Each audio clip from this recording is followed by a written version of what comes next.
So, I'll go back to the part where they had him on his knees. Anyways, in the midst, so I didn't find out about them having him on his knees until later. All the detective told me at that point was just that Chase did not make it. And I went, what? And I broke the fuck down. I cussed my husband out. I punched the pavement. I about punched a big $80,000 F-250. It was a lot. And then I screamed at her, I want to see my son. She said, no, ma'am, you can't. So she goes back, and because I tell her that I want to see him before the medical examiner pulls away. So she goes back. In the midst of that, I start checking cameras, and I realize that Chase snuck out at 10:56, about 11 o'clock. So he had only been out for about 2 hours. And in that time, I'm finding out,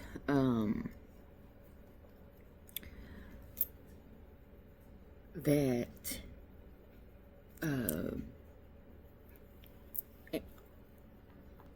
in that time, I'm finding out small things like basically, that most of this happened on Snapchat.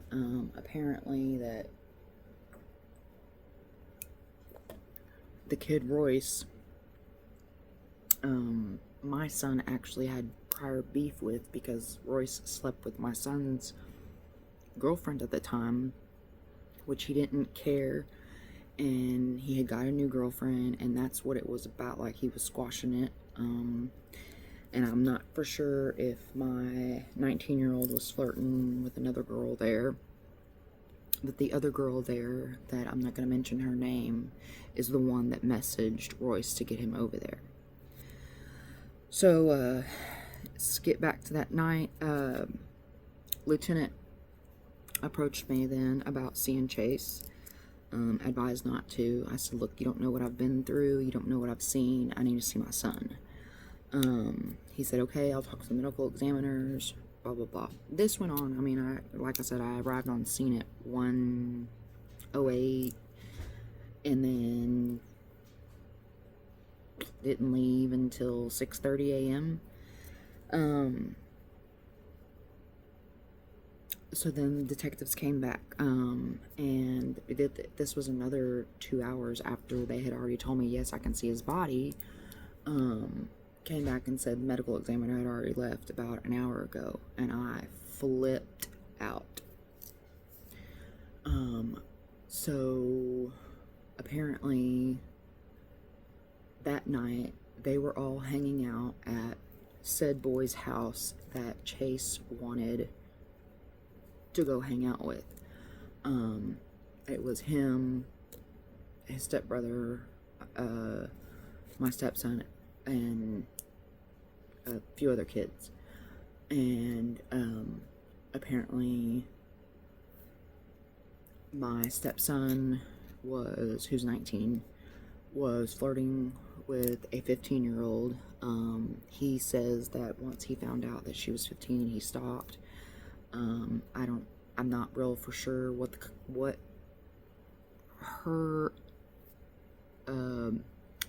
intentions were on her messages to that boy Royce, but she's the one that messaged him to get him over there. They Ubered over. In the midst of that, Chase and him were talking, and it was the last message was, okay, don't worry about it, we'll just squash it and we'll shake hands. So when they Ubered up, and this is nighttime, so it's just street lights. When they Ubered up, they saw them, and then the other boys were over here. So Chase starts walking up, beats about halfway. Well, 19-year-old son hears commotion going on, so he jumps in his Suburban to drive down there. Gets about right here. They have Chase in the ditch. They have his chain off, and his wallet, and a couple other, his vape, couple other things. And like basically when the lights sirens and showed up, they got scared and dropped everything. So they were robbing him. And my son was 6'3", 6'4", taller than all three of them. So at 14. So, and Chase wasn't like that. Chase wasn't intimidating. Chase was walking up to shake their hand. So then they got him on his knees because Ashton said that when he drove up, it looked, Chase was on his knees, and then all of a sudden they start shooting at Ashton. One bullet hole went in, grazed Ashton's ear, hit the back window, and then the other one flew somewhere.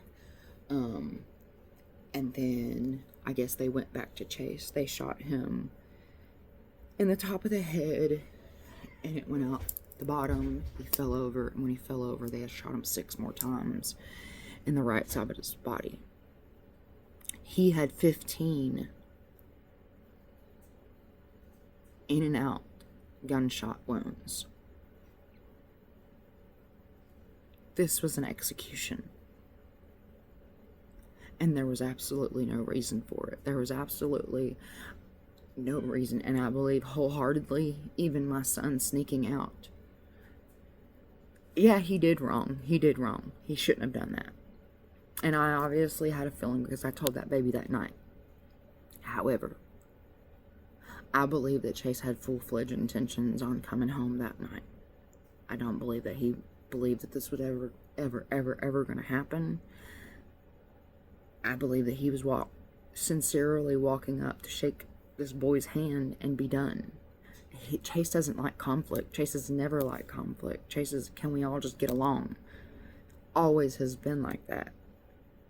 Always. And I miss him so much.